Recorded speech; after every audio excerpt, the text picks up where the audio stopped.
taking the AFC South, and Kansas City cemented itself as the number 1 seed in the AFC. There are some things we'll go over as far as neutral site locations and stuff like that. We'll talk about all of that, the implications of the no Bengals Bills game, and we'll do all that this morning on NFL Pregame Party.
Good morning to you, Christian. It's good to see you and everybody else that's watching today. I want to welcome you to NFL Pregame Party. I'm your host, Joe's Atmosphere, and as usual, I have my co-pilots, Noc in his new digs. What's going on this morning, brother? No, good stuff. No, just in the new place, and glad to finally get moved in here. I got my desk set up last night.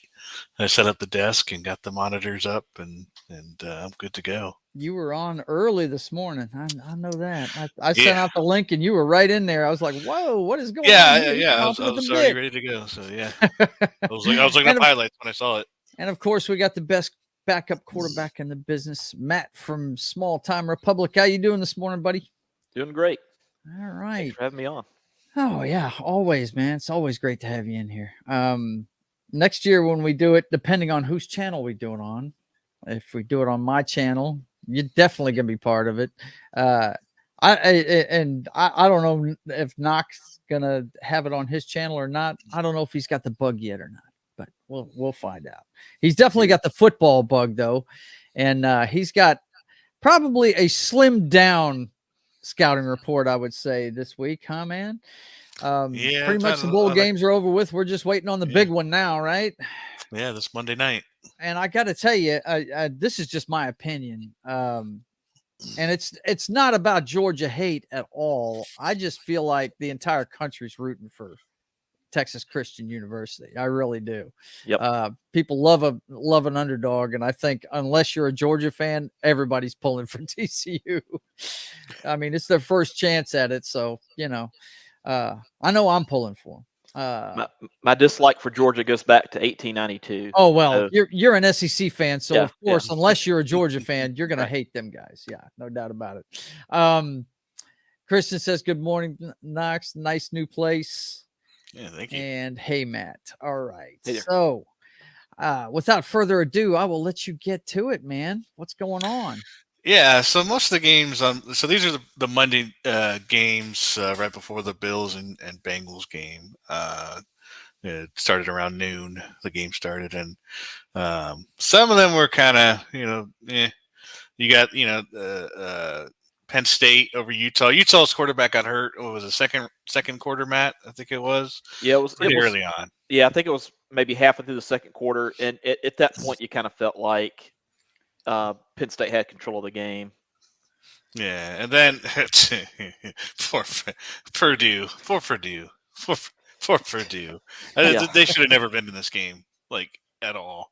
I think it may have been because they were a conference champ or a division champ. I don't know, but 63-7 versus LSU. This should have never been a game. So it's unfortunate for them. And then Mississippi State versus Illinois. A lot of picks thrown by Mississippi State early in that one, but they ended it on a They scored a field goal, I think, late in the game, and then Illinois tried to do with like 4 seconds left, tried to do a lateral, and didn't work out so well. Even Mississippi State, instead of just kneeing it, they took the lateral and took it to the house. And that there was a touchdown on the lateral, just not the way that Illinois wanted it to be. Yeah, right. Yeah, the wrong goal line was crossed on that one. Wow. But the big game for that was the Tulane and USC game. Wow. Yep. This was a fun game to watch, 46-45 for Tulane, and it was kind of a back and forth affair to kind of set it up. But Tulane was driving and they fumbled the ball. USC got it. It was 42-30, and USC got a field goal. So, and this is with 4.5 to go in the game. Like this, even if Tulane scores, it's like they weren't stopping USC. So it'd take a miracle. But at this point, you're thinking if they score, there won't be enough time. And yeah. So like this game was up by 15 with 5 minutes to go. Like it's just what can happen. But first play of that would set up a touchdown. But then something strange happened. Spears is one of my favorite running backs. And by the way, that touchdown was crazy too, because he catches it and basically the ball is just like resting on him while he's on the ground. That's later. That's not yet. That's not yet, Matt. Second touchdown. Sorry about that. That's the last one. Yeah. I'll show that one. This one right here was just Spears going up the middle and scoring. And so they do the kick return, and for whatever, this is probably the play of the game for me right here. Yep. Because look, why did he go for it? Why did he go for it? This at first, I came back when Tulane was on their final drive, because when it was 5 minutes to go, I was like, this game's over. Like even if Tulane scored, like Matt said, they would. Caleb Willing was such on fire that they wouldn't have stopped him. But that right there, that was the play that like messed it up for their offense, because they were on the 1 yard line and then they got a safety. So I personally love it myself. Yeah. So Tulane gets in within 6 points to make it, so they're down by 6 points. And let's see, I'm going to skip the drive because it's not too crazy, but I want to go to the play. And so they do get this big, I think it was 20 yards, 30 yards probably on this play. This guy gets smacked hard, but he caught it. On the kickoff, they debated whether the onside kick or not, and they decided to kick it deep. But they almost were going to do an onside kick based on the amount of time left, but they decided not to, which was a good thing. And that was on the kickoff that led to the safety. That led them to USC being on the 1 yard line. Right. So Tulane could have messed it up, could have went for an onside kick and not have ever gotten that opportunity to get a safety, because they were still down by 8 by that point. Yeah. And I think that left 10 seconds left in the game, and Tulane gets it. And by the way, I don't know if you noticed this, Matt, but those cameramen that weekend were just searching for the most gorgeous women on the field. Oh, I noticed. And they became Instagram famous. Like you had Tulane girl. You could look them. You could literally Google them right now, Joe. You'll see Tulane girl, and it was a really hot girl. I remember. I saw her on. Ohio, I think there was a Georgia one. Like there was Cotton Bowl girl, and like those cameramen were finding some very beautiful women. They were doing it on purpose. In fact, during the Tulane USC game, they would pan to that, especially when they were reviewing a play or whatever. And I'm like, man, these are definitely guys running these cameras. Hell yeah. Hell yeah. There's no doubt. Well, they took cheerleaders out of our Madden game, so we got to find them wherever we can get them. Man. So they were, and I was seeing it live. I was watching these games live. I was like, wow, they are really panning to these very beautiful women. But I don't blame them. I'm not complaining. So I will say this: Tulane did something good there on their first touchdown there in that sequence. They didn't go for 2. I get so tired of these teams where they try to do the math ahead of time and try to go for 2 when they don't need to. Because, they were thinking, well, we go for 2 here, and then we won't have to go for 2 the next time. Preaching to the choir, buddy. Preaching to the choir. You wait and you go for 2 when you absolutely have to. Have to. 4. Because if you go for 2 there and you don't get it, then the safety would have worked out for them anyway. But you couldn't count on that. Yeah. Mm-hmm. Yeah. And I don't get that. That and Willie Fritz they showed a picture of him when he was a player. I think he played for like Pittsburgh State or some small school back late 70s, early 80s. Dude had a mohawk. So to look at him now, it's like, conservative looking 60-year-old guy, but back in the day, he was rocking he was punk, rocking a straight up mohawk. You know it. Yeah, so that was pretty much it for the rest of the bowl games. We already discussed last week the semifinal games. They were both amazing games. So I'm hoping, at the very least, I'm hoping for a good game tomorrow night. We do have a game coming in a couple hours. I won't show it on here, but we actually have the FCS championship coming at 2:00, and that's the North Dakota and South Dakota game. My brother might have just, that going in the background. My brother just texted me on WhatsApp and said, "Go." Of course, he spells "go" Geaux, Bison. So that must be. I'm going for the Jackrabbits. That must be one of the teams in that game, huh? The Bison, and the Jackrabbits. Yeah, I'm going for the Jackrabbits. Is the Bison? Is that the team? Is that the team that Wentz came from? That wins it damn near every year. My brother may be going to that game because I think they play their. I think they play their championship game in Dallas every year, or Dallas or Fort Worth. Yep. And my brother goes to that game every year. He may be going to it today. That may be why he sent that to me. But he pulls for that team. You're going for the Jackrabbits, huh, Noc? There you go. Yeah, Frisco, Texas, Toyota Stadium, Frisco, Texas. Yeah, Frisco, North Dakota, Bisons at the South Dakota State Jackrabbits. I love that mascot. That's one of my favorite college mascots. So I'm always going to go for them. Yeah, well, they're playing. The Bison are the team in that little corner of college football. They win that championship about every year. So one thing I can't figure out is why they didn't play this game yesterday. Just from a standpoint of. If they, let's say they picked the noon window yesterday, you have no NFL games. There's nothing up against it, and they could have televised it. Yeah. Right. Yeah. I'm not really sure. And I mean, it says it's on ABC, but I don't know if that's national. Yeah. Well, it probably is because ABC doesn't have any NFL games today, but I don't know. It just it didn't make much sense to me. But hey, right. It's kind of an odd scheduling. Yes, absolutely. Okay, so am I correct in assuming that we're all rooting for TCU Monday night? 1,000%. I am. I'm always going to go for the underdog, and that's so you're TCU. On board with that. And Dugan has just been very fun to watch. I know your favorite receiver. You want Quentin Johnston. He's one of my favorite. You want the Broncos to get that guy bad. I know. Man. Yeah. Oh gosh, that'd be pretty cool. But I don't know what the Broncos don't have a number 1 seed, and number 1 pick. No, it's ours. So if the Seahawks pick him up, but I think they'd go for somebody else. In that was it. They're probably getting the 2nd or 3rd pick in the draft. So Chargers are going to help you with that. So you're welcome. Yes, we appreciate it. We really do. Because I don't know if we're going to make it this year. I really don't. I'll get to watch this game in its entirety because I'm off Tuesday, so tomorrow and Tuesday. So I'll get to watch this game all the way through for sure. There you go. There you go. You won't have to miss the second half because of work. Yes. Right? Yeah. Unlike the freaking playoffs that are going to happen next week. I can't believe they're having a freaking NFL playoff on a Monday night. Those sons of bitches. They're having a Monday night game during the playoffs? Yeah. What? I just saw that today, this morning. That's some horse shit. You got to be kidding me. Well, but that's it for college. There's not too much going on as far as not until the draft, pretty much. By the way, I hate that I missed last Sunday because those semifinal matchups were awesome.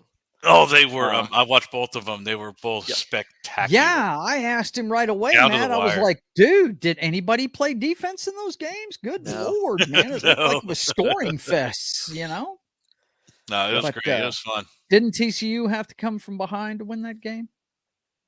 Well, it was neck and neck. I don't know. If they did have a lead there for a good while. But with Tulane was down 14-0, and then they were down 28-14. So Tulane was, and we know USC has no defense. So that's we know USC is run by a mercenary son of a bitch. Oh, that you're just gut bitter. Programs. So who cares about USC? That's bitter talk. Besides, they're in the Pac-10 punk conference. So Not a who lot of cares bitter in about your it, voice USC? right now. There. My issue with USC is really Caleb Williams. To me, he's proven to be a kind of a jerk. If you look at whenever they played Utah in the Pac-12 championship game, he wrote FUCK on one set of knuckles and UTAH on his other knuckles. Wow. And nice guy. You know, that's just to me. He carries himself in a very arrogant way. I don't have much. That's all right. Respect for the guy. There'll be a light shined on that when he gets to the next level. Yeah. No problem. We got Cranges in the chat. No, we haven't gotten to the NFL yet, Cranges. Okay. We're just about to switch over to that. To hit it right now. We start off with college football. We just got done. We always start with the scouting report. We talk about college first.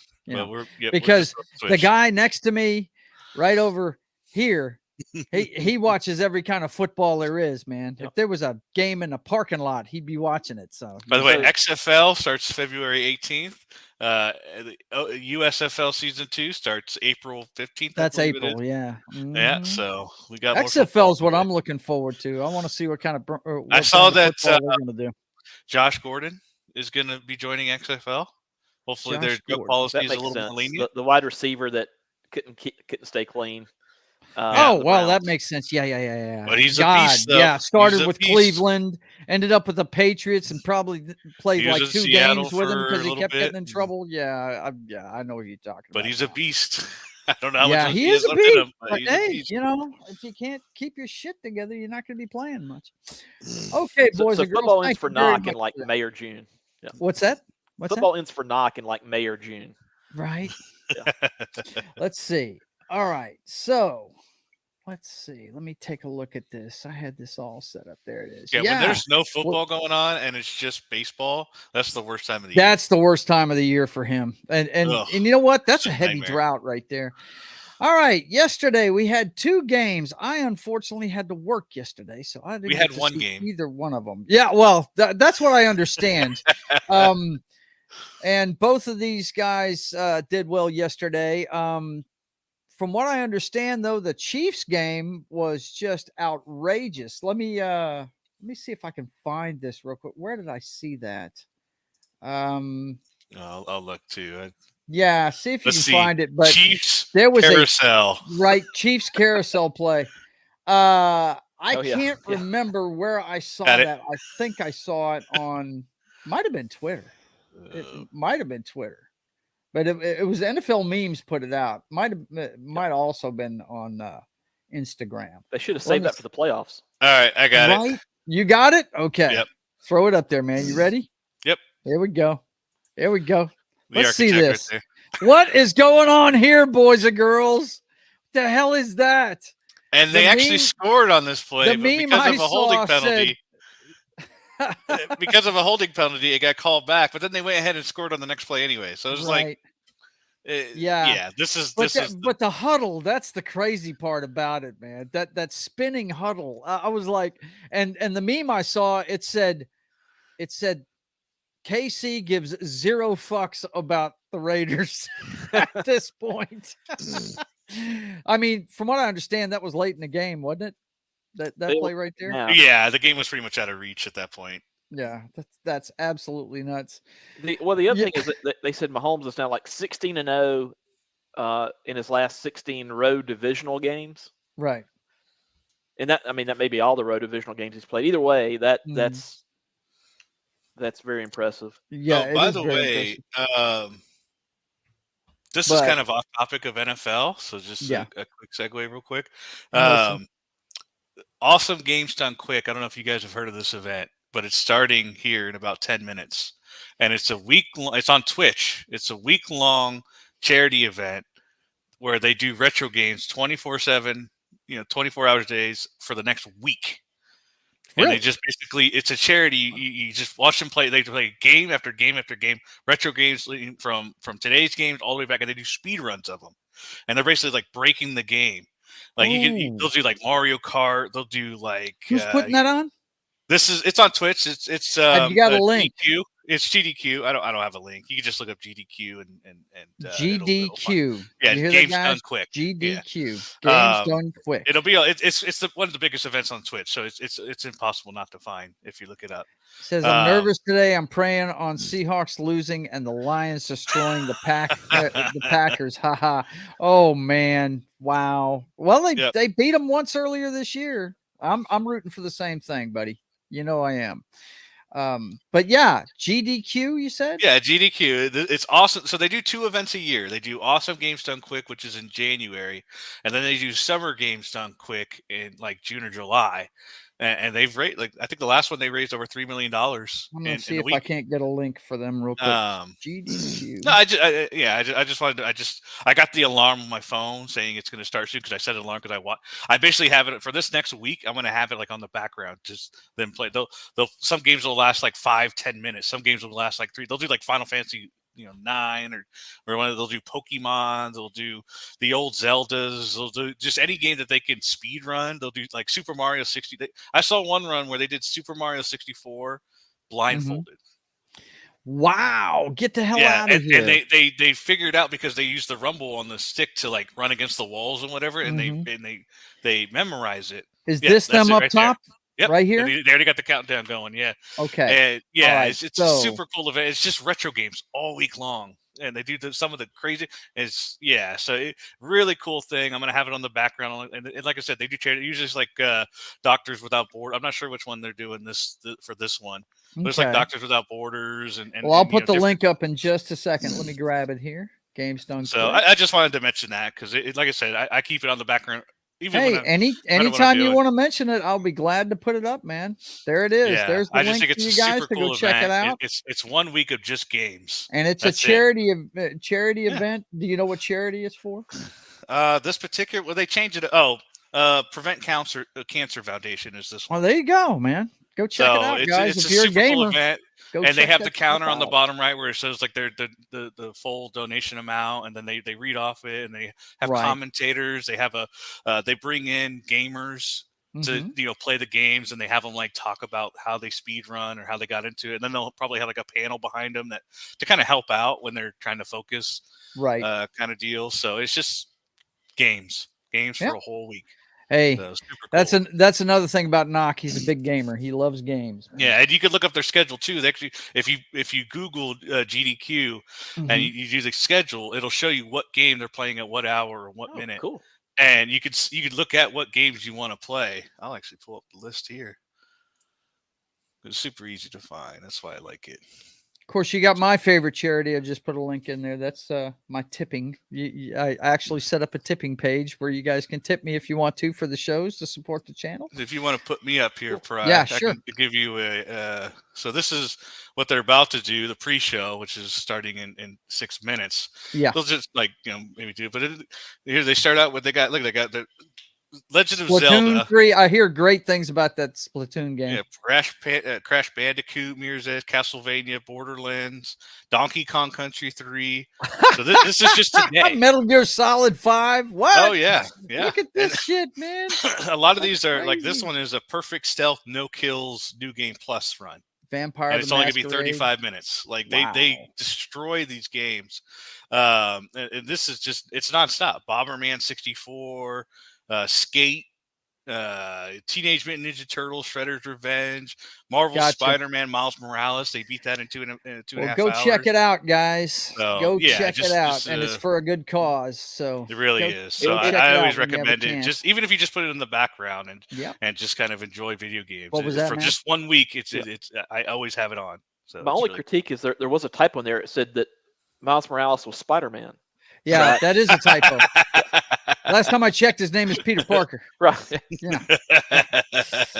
Okay, so I just wanted getting back to the subject at hand in this show, though, the Chiefs did give zero fuck about Mr. Stidham and the Raiders.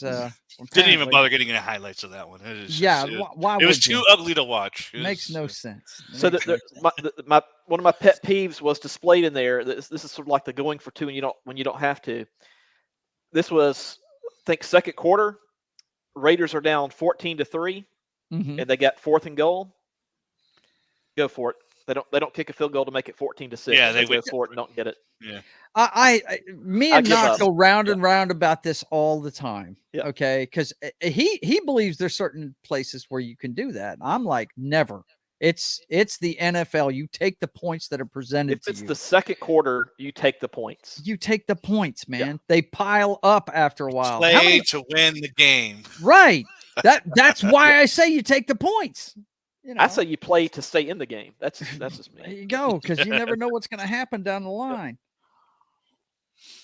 But like you said, we did have a game in Jacksonville that ended up being a lot of fun.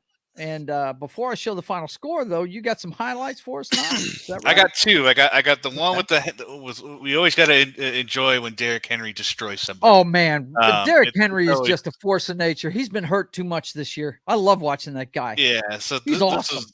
I watched this one live, and it was kind of. He's a beast. Get off me, little man. What is wrong with you? It's so Don't get in my way. If you can get to him in the backfield, you got a chance.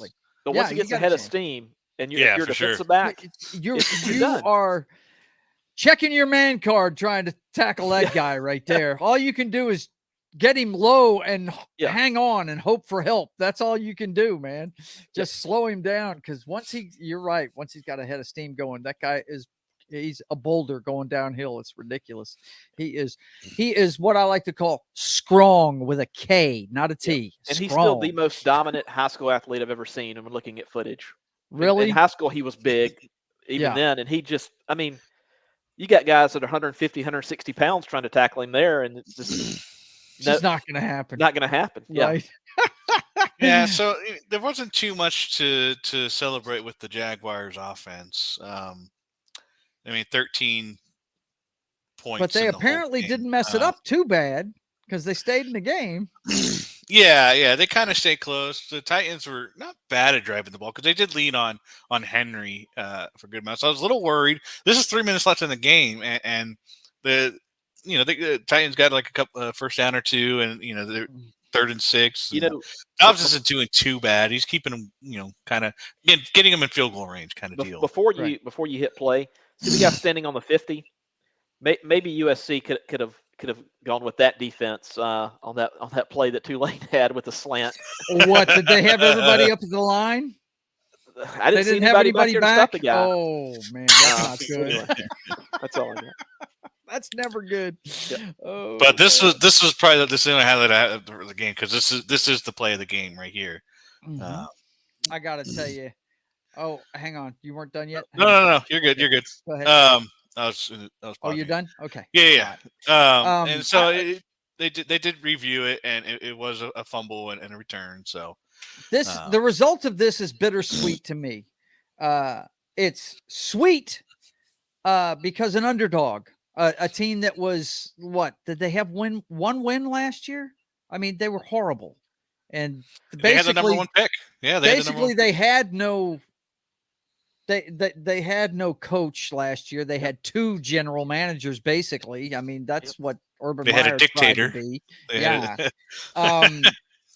They did the best thing they could have done for that young kid. They went and got Doug Peterson, who we all know is a quarterback whisperer. Yep. And and turned it around, and now they're the AFC South champions. The thing that I don't want people to forget, though, is that as much as we talk about guys like that idiot out there in Oakland or Las Vegas, wherever the fuck that gypsy team is at now, the Raiders, Josh McDaniels and Matt Patricia and guys, the Belichick tree does not do well, but one of his ex-players is, to me, one of the brightest coaches in the league. I really enjoy watching Vrabel's brand of football, and the fact that with all the injuries that Tennessee had this year, he was able to be competitive and be playing for a division title last game of the season is just a tribute to how well he coaches, I think. What do you guys think? Fired. Yeah, bullshit. They ain't firing that guy. If it was Oakland, he'd be fired. Right. Yeah. I mean, look, and also Vrabel, he does more with less in a lot of cases. Like he's never had a great quarterback. No, he's been there in Tennessee. He has taken them to the playoffs every year he's been there with a garbage quarterback. I mean, yeah, Ryan Tannehill is no great. And there's a reason why that GM got fired during the season for giving away AJ Brown. Yes, I believe he wanted to keep Brown. Who might turn out really good, but it definitely hurt them this year that they didn't have that number one wide receiver out there. Probably cost them a couple of games, man. Really, if you think about it. And I don't know what happened to Malik Willis. I never really looked into his situation. I don't know why. I guess he got hurt or something like that. I don't know why he wasn't playing. Yeah, I don't think it was playing. Because I was really looking forward to him. You know, I didn't think he would be amazing like right out the bat, but I did want to see him, get some reps out there. But I guess he got hurt and never really materialized. So I don't know if it was injury or performance based or what. I do know this. I think it'd be interesting if the Patriots next year, if they took Bill O'Brien away from Alabama, they take Josh McDaniels away from the Raiders. If the Raiders decide that they're going to be one and done with him, and that way you could have McDaniels, Bill O'Brien, Joe Judge, Matt Patricia. You could have the old gang back together, right? And just tell the four of them, you four figure out who's going to coach offense, defense, special teams. They can't get rid of McDaniels. So I was fixing to say, Matt, you must not be clued into what's going on with the. They're literally poor that they can't. They literally don't have the money. Mike Davis has managed the money so bad that they can't fire him. Well, the new stadium. That's the thing. Yeah. With the stadium money out, they can't afford to get rid of him because they'd have to pay another coach on top of him because they have to. His stuff's guaranteed. In fact, they're so poor that Mark Davis can't even afford to get a decent haircut. And there it is. I mean, it's rough. We talk about that haircut costs at least $1,000. I'm sure. I'm sure someone makes him pay for that. He paid $1,000 bowl. Yeah, is that what it is? Exactly. You don't think that exists, you don't know rich people. But the final score of this one, in case you didn't know, was let's see. Oh, I put you up. The final score of this one was 16-20. That return that ended up being a touchdown was the final score of the game. And I like I said, it's bittersweet for me. I'm glad to see Tennessee get knocked down because they weren't going to go anywhere this year anyway. I believe that's like 7 the in a row Jags for them. have beaten some of the playoff teams, so I think I think the Jaguars are a team that not anybody. The first rounders need to be. What's the matchup there? Do you have your playoff? I'd say most likely it's gonna. Yeah, I did my picks already. Okay. Most likely going to be the Chargers. Chargers, yeah, and the Chargers are good, but that's a team that can make at least in the first round could play spoiler to somebody. I don't think they're going to the Super Bowl by any means, but teams better take them seriously because they're better than advertised. They've got the thing about the Jaguars, guys, they're young. That team is a young football team. They're just getting started. They're young on both sides of the ball. And with the game being in Jacksonville, more than likely, that's, got the home field advantage. Mm-hmm. Yeah. Being a division winner. San Diego, and traditionally teams that have to travel all the way across the country, which is the case here. They're going from San Diego to Florida. That's that. Yeah, at least the weather might be nice.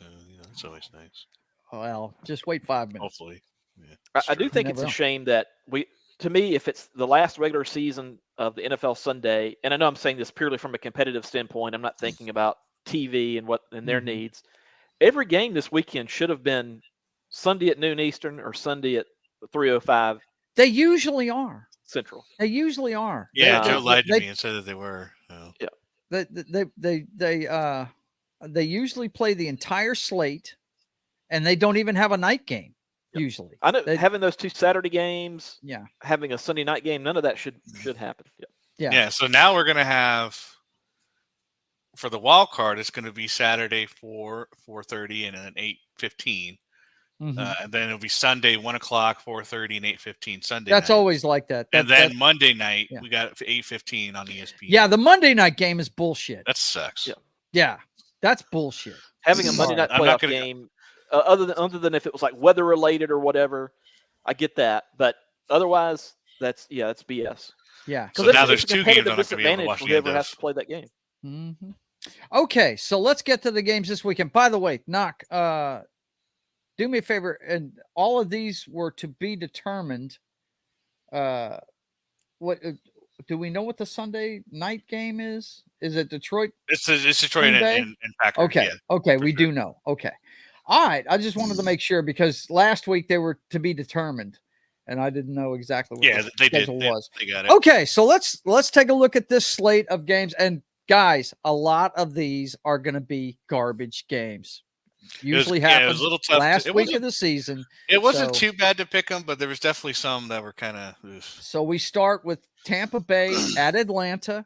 I don't know the Tampa. I don't. The division's still up in the air here, isn't it? No, they won it last week. They're locked. They beat the Saints. Yeah. Yeah. Okay. This is a lock. Tampa Bay has nothing to play. Literally nothing. Or no, they beat the Panthers last weekend, right? Isn't that what happened? Yes, they're locked in. They're locked into the 4th seed, just like the Jags are. It's so I think I'm going with Atlanta in this one because they're going to rest players. I would imagine this is a bye week for them. We'd be lucky to see Brady. So I would imagine we're not going to see Brady in this game. No, I don't think so at all. If he is, it's going to be very short. Well, I know we're not going to see Fournette's old beat up ass in it. So, don't get me wrong. I love Fournette. It's just the way he plays. He's much like a Derrick Henry. He's a tank. So, that's why I say he's old and beat up, but he can still do it. Don't get me wrong. I dig Fournette. But. And, there's a school of thought is that you come out and you play your starters the first series or the first quarter. And I'm like, yeah, I get that because you want to keep them in a routine. But at the same time, do you want to risk injuring them for a game they don't have to be in? That's what I'm talking about, especially a 44-year-old quarterback, man. They've been beat up. They've been beat up all season, so just let them they got to rest people. They have to, don't they? And if my seed is correct, they're going to face Dallas next week. Yeah, that's the way it looked. Yeah. Okay, so I'll go Falcons there. Yeah, I'm going Falcons in this one too. Let's see the next one we got here. Oh yeah. Yeah, this ought to be fun. By the way, I think New England's still playing for their playoff lives here. While you guys make your picks, I am putting in your selections. No problem. We all got Atlanta there. New England at Buffalo. Now, this game being at Buffalo, and I don't know. I'm not sure if Buffalo is locked into their seed. No, they're playing for that neutral site. Okay, so they got to. So they need to win. Yeah. And being at home, they're going to play their starters. Yeah. So, and they're going to be very, very supercharged by the fact that Mr. Hamlin, if you guys did not know, is off the vent. He's talking. He's actually back on Instagram now. I haven't started following him on Instagram, but he's on Instagram. And so it's very good news out of the Cincinnati hospital he's at. His fundraiser reached over $8 million. $8 million. That's just awesome. In less than a week. Things are really looking good for him. Now, whether or not he plays football again in the future, that's a different thing. No, they did put him on IR for this season. Of course. So he's not playing again this year, no doubt.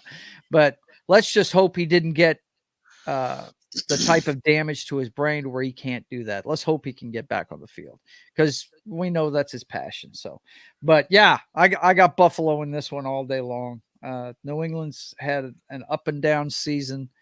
And I know Belichick can come up with this and that, the other thing, but they just don't look to be executing like they have in the past, if you ask me. What do you guys think? I just think the Bills are too good. Yeah, I feel like the Bills they're a better team. They're playing at home. They've got the emotional factor. I feel like the Bills are going to take care of business and win. And just the fact that it sounds like Damar Hamlin has all his cognitive functions and all that kind of stuff, and that there wasn't any, at least at this point, they don't think there's any permanent damage that was done to any of his physical abilities. I think that's great. Yeah. And it's sort of, and again, I only feel comfortable making this comparison since he is going to be okay, or at least it sounds like he is. It's sort of like in Rocky 2, when Rocky is leaning over his wife that just had the child, and he doesn't know if she's okay, and he doesn't know if he should fight if she's not doing okay, and he, he leans in close because she wants to tell him something, and she says, when and the music kicks in, and the music kicks man, in, and the chill bumps, and that's yes. Now I don't know if this is 100% true or not, because you can't believe the internet and everything. Mm-hmm. But I saw that when they said he woke up and he wrote on a piece of paper who won the game. Yeah, and the doctor said, "You did. You won the game of life." That's I was the like, doctor "Oh trying my to grab a God. headline." Yeah, Are you trying to make a movie already? Like, whatever, what man. apparently they were paraphrasing or whatever. I was like, dude, just answer the damn question. Like, what are you trying to do here? What are you trying to do? Like, that was so cringy. I hated it when I saw that. I was like, you guys need to suck those words out of the Twitter beard. It's so stupid. I couldn't. Oh my God! You're saying that we already have the cheesiest line of 2023. There it is. Yeah. There it is right there. Unbelievable. I hated that every second of that word. But we are all happy that Mr. Hamlet is doing has turned it around, because that was a scary thing that we saw last Monday. I couldn't sleep that night, man. I was like, I had to work in the morning. I was up until like 11:30. You saw me when you were doing your games, late game. Yeah. And I was still up, and I was like, dude, I can't sleep. I just need. I want to hear something. I want to hear something positive. I tell you, me and my brother were talking about it on our show this week, and we have a section. I don't know if you watched it all the way through. You probably going to bed by the time we finish up our show on Thursday, Noc. But when we do the Turn Out the Lights segment, there's a couple of knockouts in a boxing ring, and there's a couple of big hits from football history that are on that little clip called Turn Out the Lights. One of them is Steve Largent knocking the hell out of a defensive back that's got an interception, and the other one is Bobby McRae sending Kurt Warner to the retirement couch. Yeah. If you remember the hit that Kurt Warner took, he knocked Kurt Warner into Canton. Right, knocked him into Canton right there. Boom, he was done. But the thing is, guys, when your number, when the man upstairs says you're done playing football this year, he means it. And he just turned him off. That's it's great that he's doing well, but guys get hit way harder than he got hit. It was just a perfectly timed collision that sent him to the hospital. And part of it is, and Aikman and Joe Buck, they may have even touched on it. I don't recall if it was them or someone else. Mm-hmm. During the Tulane USC game, they showed the Tulane player that got injured about 10 years ago, and he's in a wheelchair.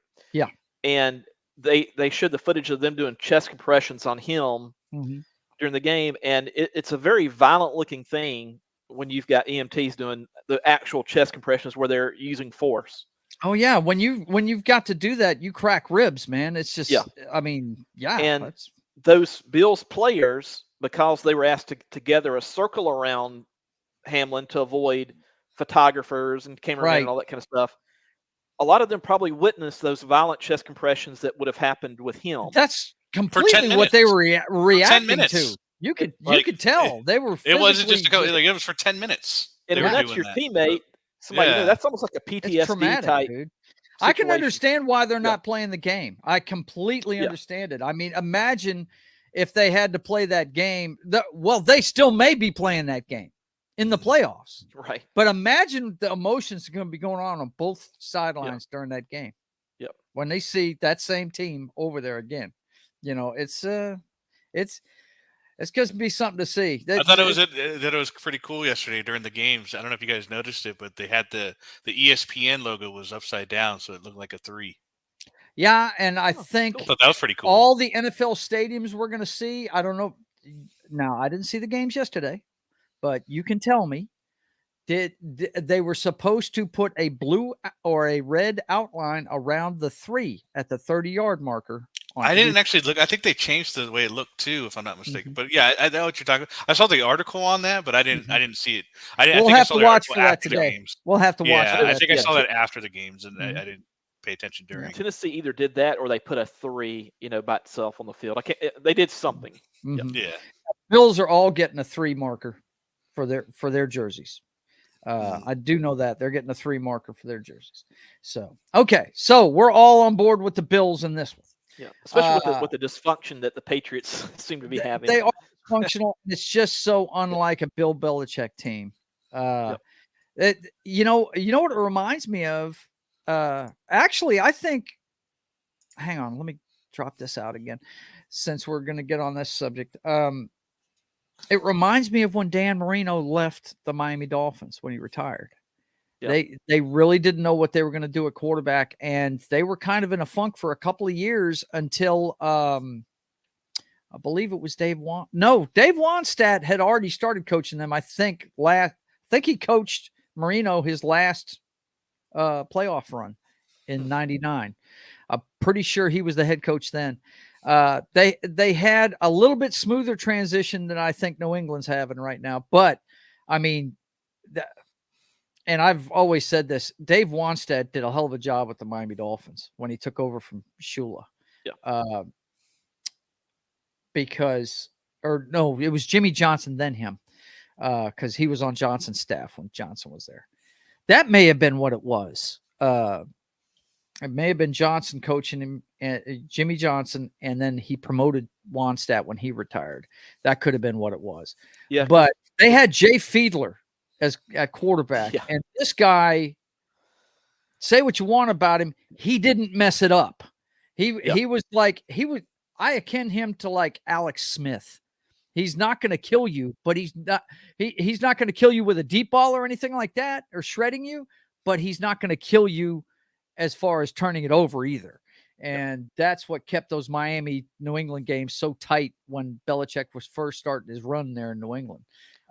Their main nemesis was Wannstedt and the Miami Dolphins. A lot of times franchises struggle after losing a Hall of Fame quarterback. The Broncos were, they were Noc's team. They were in the desert a little while after Elway. Yeah. How many quarterbacks did they go through? Our best one was Jake the Snake Plummer. Yeah, he was. Plummer was the best one.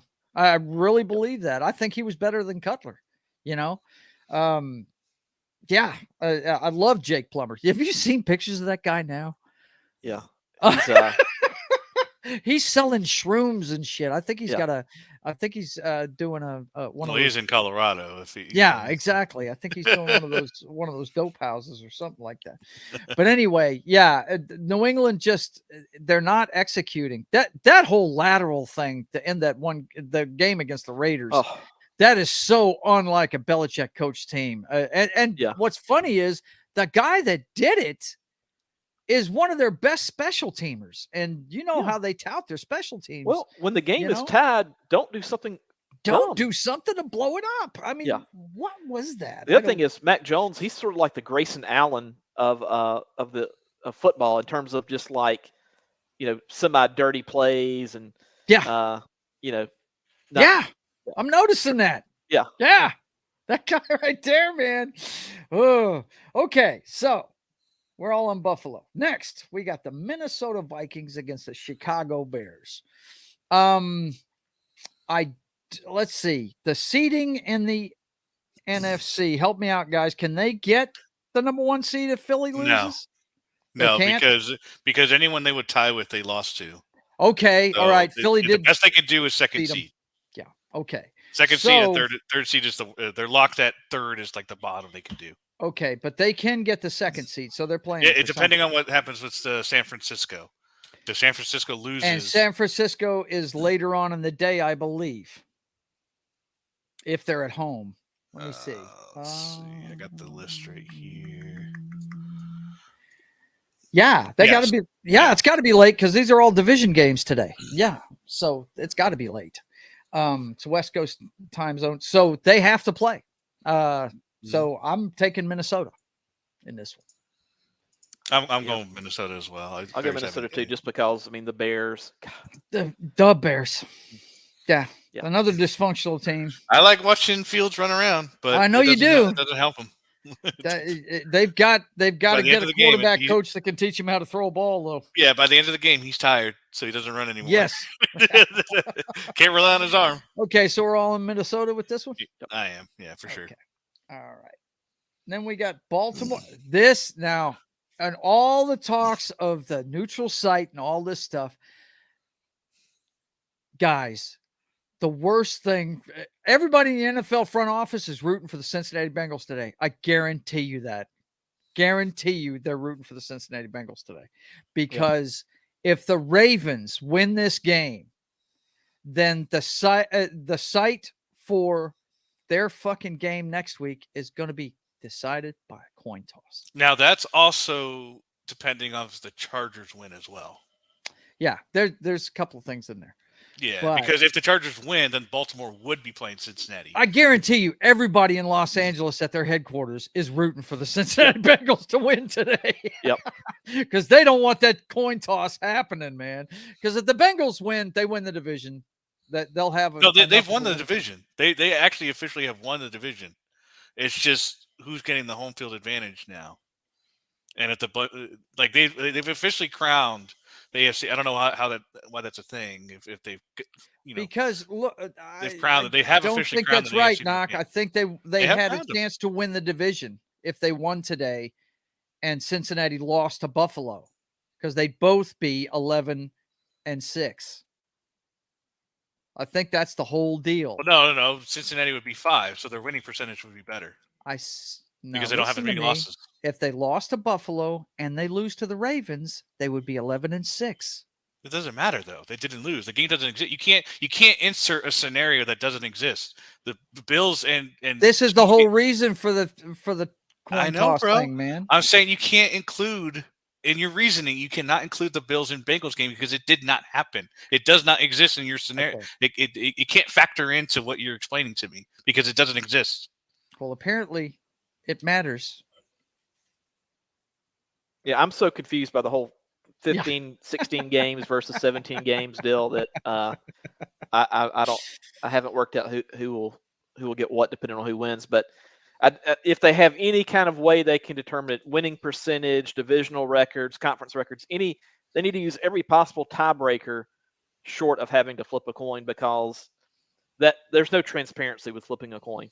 Mm-hmm. There's zero. That's a decision. Cincinnati wins the AFC North. Yeah. Mm-hmm. I guess my point is if it comes down to either going by winning percentage or a coin toss, you have to go by winning percentage. That's the only. Ravens won't be AFC North champions, but could still host a playoff game with the coin toss. So officially the Bengals have the NFC North. Yeah, but they still might not host it. And it doesn't matter. This game doesn't matter. This game doesn't. As far as the AFC North, this game doesn't matter. The Bengals are the AFC North champions. It is official. Google it. I just did. Okay. You're not going to fight me with this one, Joe. I am right. Okay. I understand that.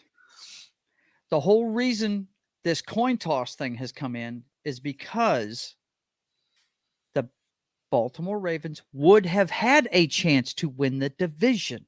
I'm not arguing for the coin toss, Joe. I'm just telling you why. I'm not arguing for. My only argument is that they are the AFC championship. Yes, the Bengals. I got you. That's my only argument. You said they weren't. That's what I was arguing with. That's it. I wasn't arguing the coin toss. Okay. I understand the necessity of the coin toss. Okay. All right. Just making sure we're on the same page here. All right. And I think it's all moot anyway. I think the Bengals are going to handle their business and beat the shit out of this team. No, the Ravens don't even know who their quarterback is. Yeah. They don't even know if Huntley's going to be playing today. This game, it doesn't matter. I'm going Bengals. I'll go Bengals. Yeah, I'm going Bengals too. I think they're going to come out and just house this team. I would not be surprised if they try and hang a 50 burger on Baltimore just to send a message. Didn't they do that last season? Something like that? Didn't they destroy them in the last game? Yes. Yes. Think of That's like the mentality the Bengals have, dude. They if they think they've been wronged in some way, shape, or form, they will do everything they can to destroy you.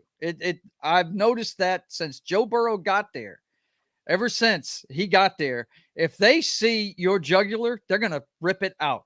They don't play. Burrow is a killer. Yes, he is. That guy is an assassin. And he's got the weapons to do it. He does, man. It's sick. It really is. But yeah, I've got Cincinnati. You guys got Cincinnati as well? Yep. Yeah. Okay. Yeah. All right. Let's see. Next, the Ravens didn't even. Honestly, if this is a do-nothing game, we're playing for draft positioning here. Actually, it doesn't even help anything. I did the Colts. Just do I have to pick a team? Yeah, I did the Colts just for default. I'm taking Houston just to be different. Okay. Yeah. Sure. Is Why Nick not? Foles? Is he able to? Do we know if he's able to play or not? I know he got. I don't know. Did Thibodeau do enough Sand Angels next to him to? Yeah. That was insane. Oh my God, no! You didn't go there, did you? Let's take a look at. The worst part was he looked over at him halfway through. Yeah. No, yeah, and then what made it even worse was, did you hear the after interview? No. Oh my goodness! So they asked him, they asked him about it, right? He's like, "Well, what makes you guys the gatekeepers on what we can and can't do?" And he's like, "You guys are making up a narrative." And they're like, "No, we didn't make this up. This was Jeff Saturday, the coach of the other team, said this, that it was ridiculous, despicable, all this nonsense." He's like, "Who's that? I don't even know who that is." Like, anybody I don't know, their opinion doesn't matter to me. Well, and people flipped out. It's like, you don't know who Jeff Saturday is? He's a former he was Peyton Manning's bitch. Yeah, like he's a player. Like, come on, man. Come on, man. A lot of people were dogging on him for lack of disrespect to a former player, and you can say all you want about Jeff Saturday as a coach, like that he doesn't deserve it, or whatever, he sucks or whatever the case, but he was a great player. So yes, he was. Well, all I know is it was a classless move. Yeah, it was, no doubt. Who do you got for this one, Matt? Yeah, who do you got? I'll go Colts by default, but I don't feel good about either team. You shouldn't feel good. This is just for my pick'ems at this point. Yeah. Right. I'm picking Houston just to be different. Okay. So, by the way, that's the first team that we're different on so far. Yeah, we've been on board with all of them. Okay, this should be an interesting game. The New York game's Jets gonna suck. This is against the Miami Dolphins. Now, Bridgewater's still playing for the Dolphins. Joe Flacco versus Skylar Thompson. Fuck this game. Skylar I don't even care Thompson. about it. I don't even care about this game whatsoever. The Dolphins shouldn't be in the playoffs. I don't know if Tua's even going to be back. And if he's not, there's no point in this team being in the playoffs. At this point, I'm really wondering if Tua needs to even play football anymore. Yeah, I don't know. Because he seems to be too brittle. Some guys are built for the gridiron and some people aren't. And that guy may not be. He's had a history of this, history of injuries, you know what they need to do? They need to get Ryan Fitzpatrick to get out of the TV stand and come back and take over. He's already played for him. Ryan's only coming out of the booth for a franchise he hasn't played for. Wait a minute. Bring him back. He's already played for all of them. I forgot about that. Shit. Okay. So let me read off. This is from Adam Schefter 22 minutes ago. Week 18 starting quarterbacks include Baltimore's Anthony Brown, household name, Chicago's Nathan Peterman. Oh, they're not even playing Fields? Oh, man. Washington's Sam Howell. I knew that one. What? Yeah, Sam Howell, Miami's Skylar Thompson, who I looked him played for K-State like 3 years ago. Giants Davis Webb. Yep. Arizona David Blau, however you say it. And then Indianapolis Sam Ellinger. So this could be a terrible week of football for some. I'll go Jets there. Just because I think they're better coached. One thing I'll give the Jets. First of all, you got Noc already knows this about me. If you haven't figured it out yet, my dad's from Boston, so I hate anything with a New York moniker on it. Okay, it's just a natural rivalry between those two cities on the East Coast. All right. I really like the head coach of the Jets, though. The system he came out of, I think that Shanahan's coaching tree is going to do very well in the NFL. It already, two of them are coaching against each other in this game. Yep. I think Miami's coach is good, too. They're just too beat up. But I'd have to pick the Jets just because their defense is for real, man. That's kind of like watching the Broncos. I mean, eventually that great defense wilts under the pressure of no offense. You know what I mean? That's usually what happens to them. But they're in every game. So that's why I say Jets in this one. What say you, I'm Knoxter? going to stick with the Dolphins in this one. I still think if they could just get these wide receivers the ball. Yeah, see, he loves them wide receivers. He loves I do. Waddle. I am a sucker He for loves Hill. speed. Yeah. Those speedy Waddle, I had him in Madden.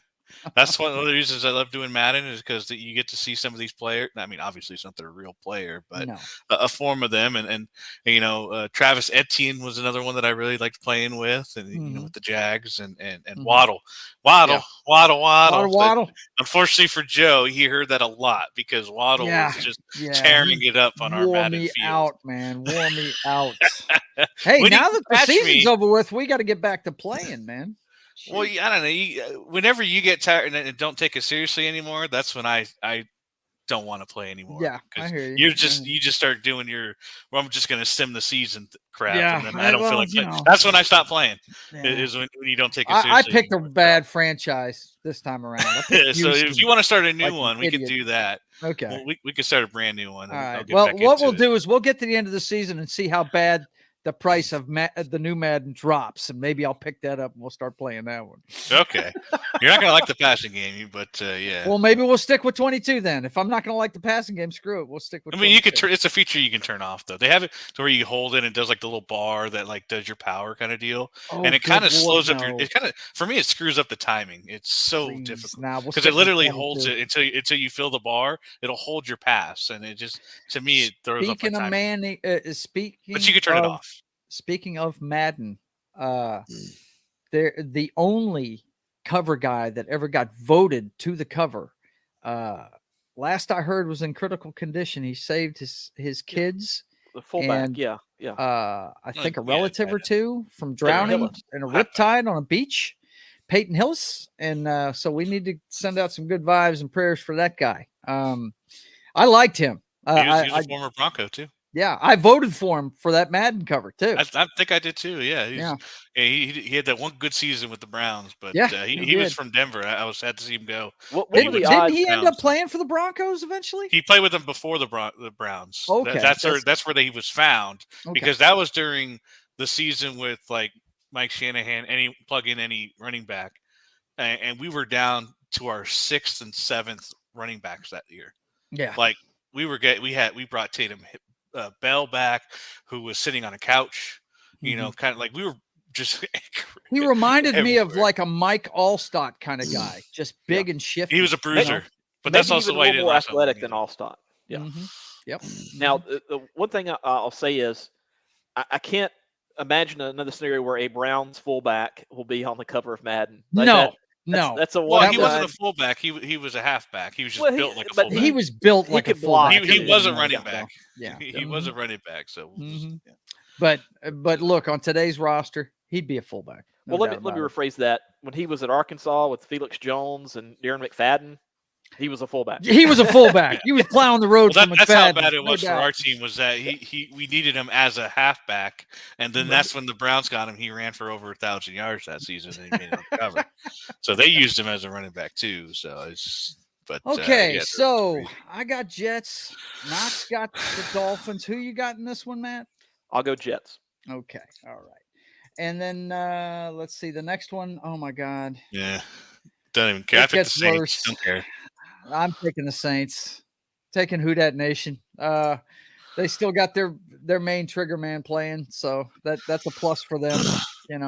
I think I saw that they're going to try to restructure Michael Thompson's wide receiver, his deal. Michael Thomas, you mean? Thomas, yeah. They're going to restructure his deal, try to save like $14 million next year or something like that. So yeah, well, I don't know how that goes. I'll go Saints again. Not confident, but yeah, you can't be confident in these games to where they don't really matter in the grand scheme of things. I saw where tickets were on sale for pretty cheap for this game. I'm sure. I'm sure they were. Just advice for even the scalpers are like sitting out front. They can't get rid of them. Yeah, advice for anybody that's never been to an NFL game before. If you want to go to one, and go to one on the cheap.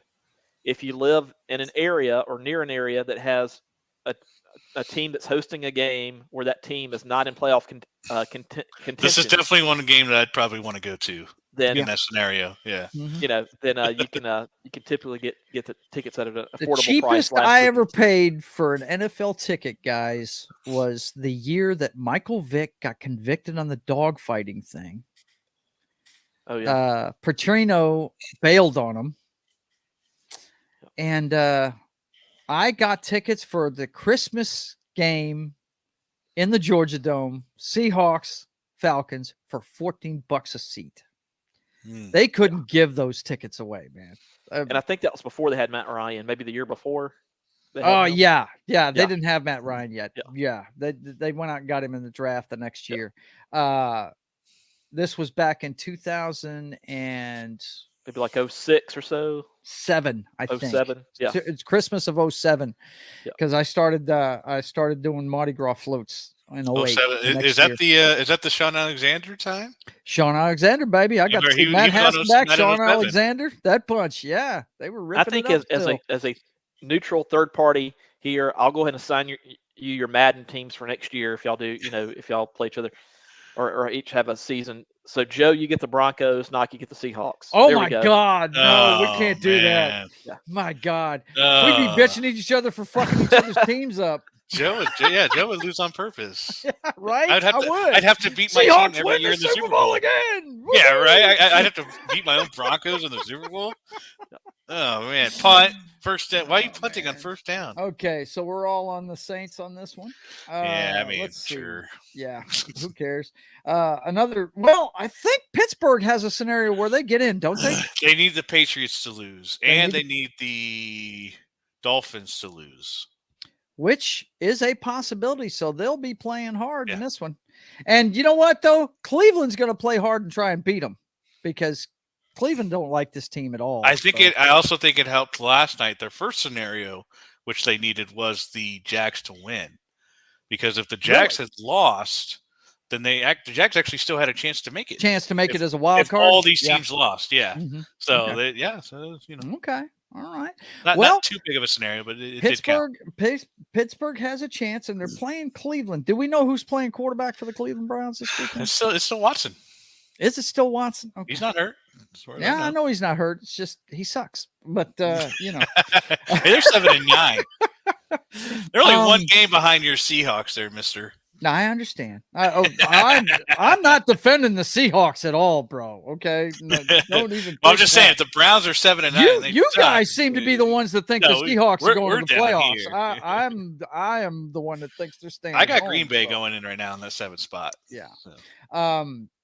But yeah, I think Pittsburgh's going to handle their business in this one. They're at home. I think they'll handle business. I'll go Steelers. Yeah. I got the Steelers as well. You know me, I love the Browns and that two-headed monster they have in the backfield. But it's great. It's great. But you know what?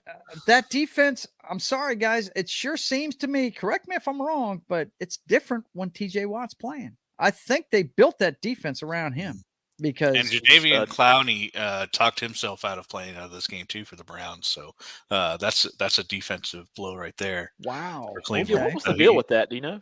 He I guess he was just spouting stuff out on Twitter or whatever the case may be, and then the team told him to go home, and he's probably not going to be a Brown next year. Well, I first questioned the guy when he was at South Carolina, his junior year. He played when he wanted to. There were literally some games where he just didn't dress out and would be on the sidelines. I'm like, I don't want to draft that guy, especially not number one. And he's had a decent NFL career, but it's like, man, there's some character issues there. My brother and I talked about this guy at length because I wanted to know about him whenever he came to the Seahawks, and I'd seen flashes with Houston, but nothing steady, nothing that you could count on. And I talked to him about it, and we compared him to Lennox Lewis, okay, the boxer. If you know anything about boxing, Lennox Lewis have all the talent in the world. Lennox Lewis was one of the greatest boxers I've ever seen. But you know what? If he didn't respect you, he came into that fight looking fat, out of shape, like he didn't even train. Okay. And a classic example, Noc, I know you probably don't even know what the hell I'm talking about, but just go check out Lennox Lewis. Just look at pictures of him whenever he fought Hasim Rahman the first time with that Tubbo gut, and he got beat. And then look at him the second time around when he went in there and knocked his ass out with one of the best 1-2 combinations I've ever seen in my life. It's on that Turn Out the Lights segment that we play all the time on our show. He come in there looking like he was a bodybuilder. I mean, and that's the mentality I see out of Clowney, is what I'm saying. He picks and chooses when he wants to play, and you can't count on a guy like that. And not to diverge too much into boxing, but one thing that I do like about Tyson Fury and Lennox Lewis, with both of them, I guess they're both British guys, which that's one knock against them. But one thing I like about both of them is they're big and they knew how to fight big. In other words, they knew how to keep their head back, use their reach, and a lot of these big boxers, I mean, they lead with their head. They lean in, they think they're a bull, and Tyson Fury, you're right. Lennox Lewis are two of the smarter big men that you'll ever see in a boxing match. Yep. But anyway, so we're all on board with Pittsburgh in this one. Okay. Let's see. The next one is going to be the New York Giants at the Philadelphia Eagles. Is Hurts cleared to play?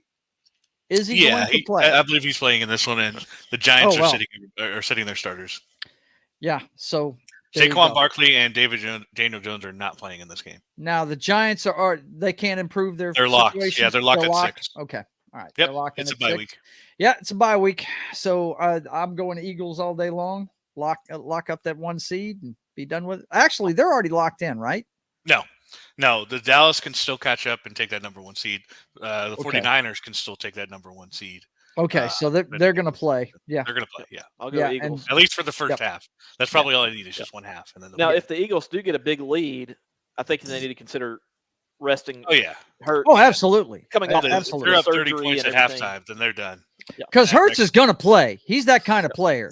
He's going to pull it down and run and that kind of thing. So you want to save that for the playoffs and make sure he doesn't get hurt. Himself. Yeah, no doubt. So we're all on Philly on this one, right? Yeah. Okay, and then we've got the other half of that division, and guys, I don't think we can say enough how much this division has improved. I mean, they were the NFC least last few years, and all of a sudden, out of nowhere, that's the best division in football, man. There was a chance that all 4 teams. Does Washington still have a chance to get in? I don't think they do. No, they're eliminated. Yeah. But up until a couple of weeks ago, they had a chance to go, didn't they? Yeah, last week when when Washington lost and Green Bay won, that eliminated them. Yeah, it's amazing the turnaround in this division. But the Cowboys, I think, will handle business in this one. You mentioned the quarterback's name for Washington earlier. I have never heard that guy's name in my life. He's a rookie. Yeah, and he's going up against the Dallas defense. Yeah, I think that's the crazy thing with this one. It's a shame that the Eagles or the Dallas game came first, because they're playing these at the exact same time. Yeah, they are. So neither one of them can be like, well, I'm not going to play. Okay, we can sit our people. We're locked in. We're set. Kind of deal. So because if Dallas played first and then they won, Philly would know that they need to win and do what they need. Same thing with San Fran. All 3 of these guys are playing at the same time, so they all 3 have to play. That's really strange. Look at this; they're both 3:00 games. Well, so is the 49ers game. Well, the 49ers play on the West Coast window. They're always on at 3:00 when they're at home. Yeah. These East Coast games usually go on at noon. You know this. You get a lot of Redskins football. They usually play at noon. I don't really pay attention when they play. Yeah, I do. And East Coast teams usually play at noon. I thought that was interesting that this entire division is playing at 3:00. Okay, so we're all on Dallas in this one, I take it? I wanted to go with the Commanders for the upset, but because Dallas has to play, I gotta do Dallas. Yeah, you know it. Yep. I was gonna pick Washington because it wouldn't have mattered, but it matters. Man, this sucks for you, Noc. Sorry. I picked the Chargers. Yeah, you got to pick the Chargers. Yeah. They're still playing for seeding. They still got something to play for. Yeah. if they win this, then they get to go play the Jaguars, which I think I would rather play the Jaguars than the Bengals. So the yeah, Chargers no definitely doubt, no doubt. That's for sure. You know, I'm not trying to knock the Jags too much, but you know, like I said, I would much rather play the Jacksonville Jaguars than Cincinnati Bengals in Cincinnati. Yes, so that would suck. That's just me. Is Russell Wilson playing? I believe so. Yeah. Okay. Good. I'd like to see what they're going to want another disappointing ending to another disappointing game. Oh, they got to have him in there. I think Denver's going to play, but I don't think they can win. They're going to do just what they did last week against the Chiefs. They're going to play hard. They're going to be close, and then they're just not going to win, like always. I'll go Chargers. Yeah. Okay. The Rams against the Seahawks in Seattle. Yeah, I like Baker Mayfield, but I'm sticking with Seattle on this one. Well, boys and girls, I hate to tell you the history of this division, but I'm picking the Rams in this one. I don't think we're going to win this game. The Seahawks want to get the playoffs and they need to win, but I have a strange feeling about this, dude. It never bodes well when we play Los Angeles the last game of the season. I'll go Seahawks here, although one thing to note is it potentially is Sean McVay's last game with the Rams. There's rumors floating around that they go TV. Yeah, he might take some time off. He at the end of the season, he's going to take time to decide what his future is. So Sean Payton has set a precedent now. The 1 year off television deal to take a breath, kick back, and see where he wants to do his next. I did see that the Broncos did get permission to interview Sean Payton. They're also talking to Jim Harbaugh. So I don't know if we'll even either one of them would know exactly what to do with number 3. I could tell you that right now. Either one of them would. So Michigan is facing potential NCAA violations, so that might be a good time for Harbaugh to. I was fixing to say, yeah, dude. So the Urban Meyer? How funny! We're talking about a Pete Carroll team here, right? Yeah, and Pete Carroll. And now all of a sudden Harbaugh is starting to get the microscope on him. Yeah, that sounds about right. It's sort of like Icarus when you fly too close to the sun. You fly a little too close to the sun. It's time to dip on out. You know what I'm saying? But I don't know. The last time we were in the situation, I understand you guys wanting, or excuse me. I don't know, Joe. You didn't believe on your Seahawks last time, and you should have because they won the game. So I'm going to go against you on this one, and I'm going to stick with the Seahawks. All right. I'll believe in your team when you don't. I'm rooting for my team, but I know how this goes. Look, dude, when we went to the Super Bowl against you guys, one team beat us twice. Matter of fact, they beat the entire division twice. It was the Rams. They beat the entire division twice, and they finished the season 6-10. They couldn't beat anybody outside the division, but they owned the NFC West. The Raiders did something similar like that, but it was 8-8, and 6 of their wins were division. Trust me when I say I'm scared about this right here, okay? Trust me when I say that. But anyway, I'm pulling for them, but I just don't think they're going to win. And then we've got the Cardinals at the San Francisco 49ers. The Cardinals have a nobody quarterback. The Niners are still playing for the number 1 seed. They will beat this team into the turf. They're going to need a groundskeeper to get the team back to the locker room. It's going to be bad for the Arizona Cardinals tonight. You know, and I know you like him, Joe, but JJ Watt's playing his last game, and I've always thought he was overrated. Yeah. I believe he is the Peyton Manning of defense without a Super Bowl win. In the playoffs, he just maybe not Peyton Manning, but who's a quarterback? The Phillip Rivers. The Phillip Rivers of the Phillip defense. Rivers of defensive ends. Once the playoffs start, you don't see him. Yeah. He does not exist in the playoffs. Every time they would always play like Patriots. Even if his team makes the playoffs. Yeah, if they made the playoffs, I never once see JJ Watt's name on anything. he just disappears. That, and then he's injured all the time. I always thought he was overrated. The guy's high effort, high motor, but he does have a history of injuries, and so and then in the playoffs he just doesn't exist. So like I've always thought he was. Well, that's overrated. because I know he's going to get all the fame. Now here's the thing. Here's the thing you got to remember: when you get to the playoffs, the big boys come out, and the big boys know how to double team a great player. So but still, that's another reason why he disappears. So, I just I hate it for JJ. He's going to go out like this, but let's just hope there's not too many stretchers. I saw a tweet. I think it was a joke tweet, a mean tweet, but it cracked me up. I think it was a someone portraying Mike Tomlin. In Pittsburgh. He's like, it's a shame that he's retiring because I would have wanted him to bring him here, but I guess we'll just have to use the third brother, their fullback, Watt, to piece it back together, TJ Watt, when he gets hurt. That just cracked me up. That's pretty good. Like, I would have liked to have had all three, but I'll just use the other one to. Now, who does the fullback play for? Is he on Pittsburgh's roster too? Yeah, that's what he has two of them. Okay. So he's like, oh, so that's what I said. I don't know if it was a real tweet. I think it was a meme, but funny. Still.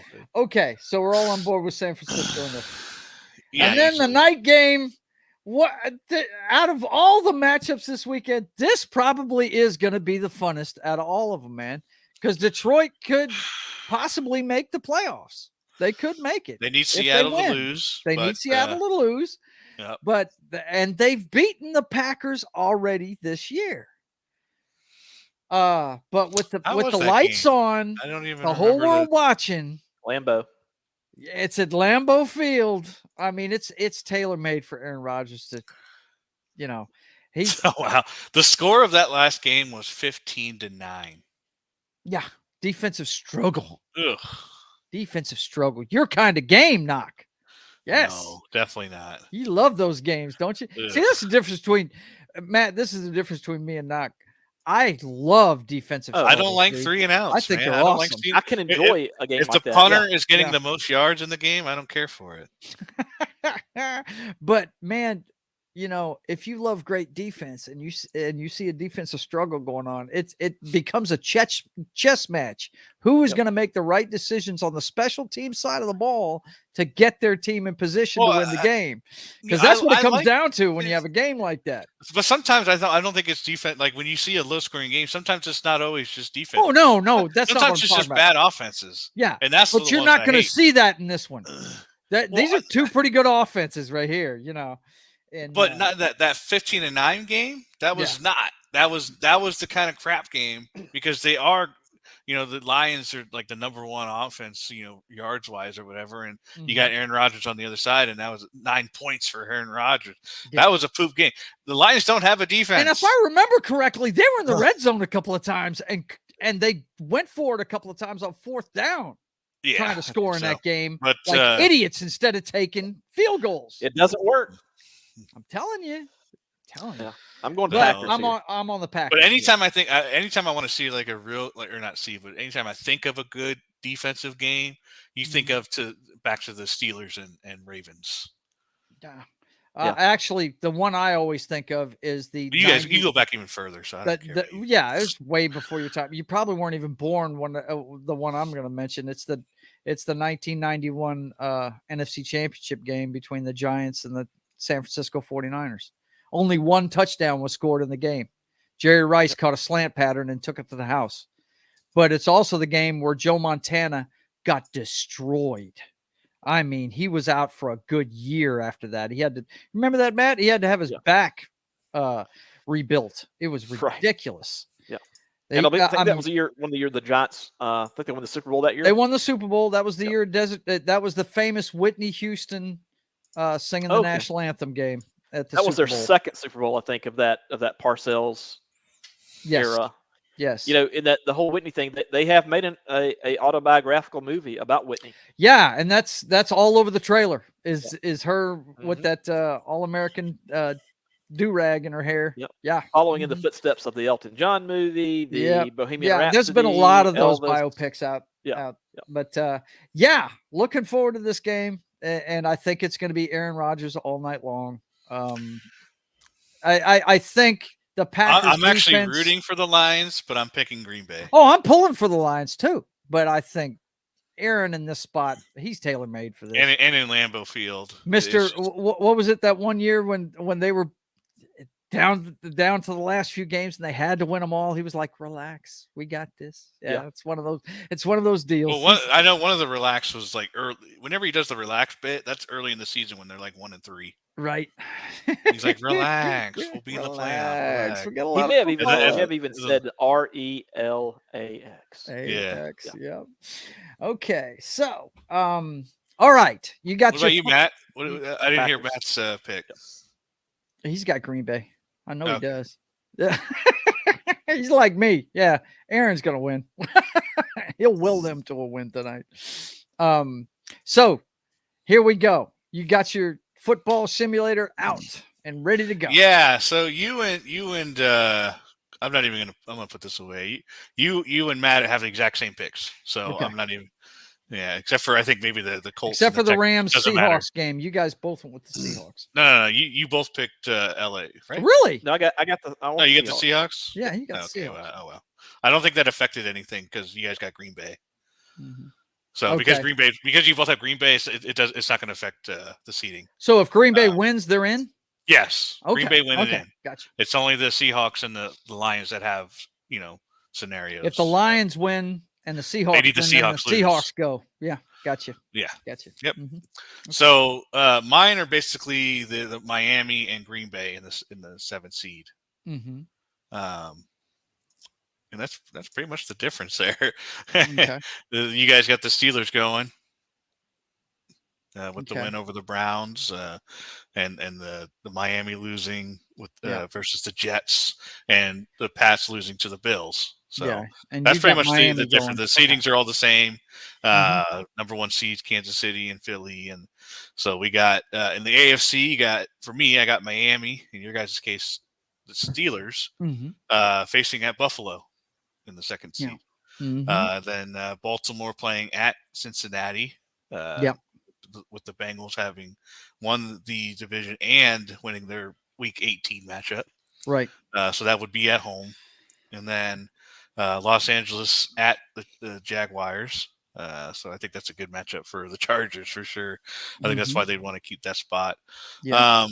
I think if Baltimore wins and the Chargers lose, then the Ravens would be 5th seed and they'd be going to the Jaguars.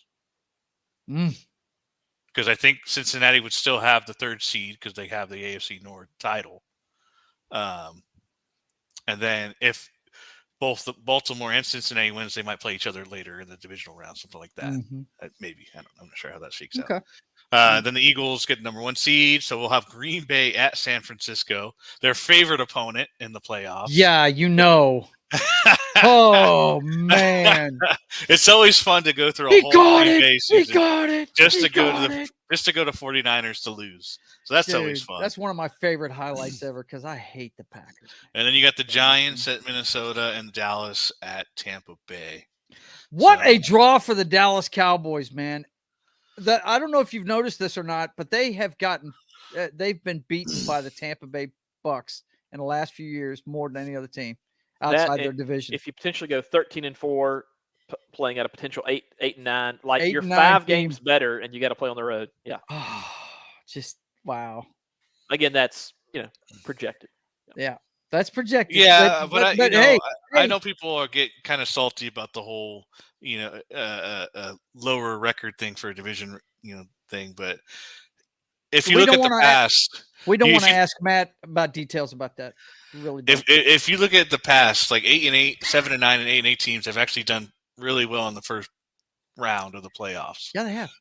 So I don't see the argument there because once you're in, it's 0-0. It's getting there. Yeah, that's the thing. Look, man, I don't think it really matters. They were, and Matt can back me up on this. The Seahawks when they faced the Saints and they had a losing record and they were division champ. That everybody was saying they don't deserve to be here, and that was the earthquake game with Marshawn Lynch gutting their defense. on that famous play. And if their wide receivers, actually caught the ball, they might have won the next week too. But I remember that game. That was against the Bears. I think that was a cold and rainy night. Yeah. Mm-hmm. Cold and rainy night in Seattle. I tell you what, though, Marshawn Lynch, God love him, he saved our ass, because if you remember that game, Drew Brees had scored twice in a row in no time flat to bring the Saints back.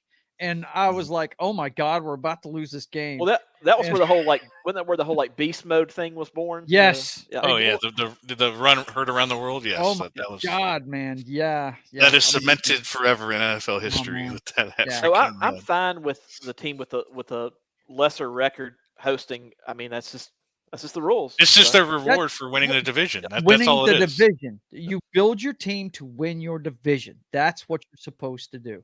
And hey, Tampa Bay, that it's been the worst division in football all year long. It really has. And in this case, they're only going to be under 500 because they don't give a crap about the last game. And I say that because the AFC, the Titans have been a good team.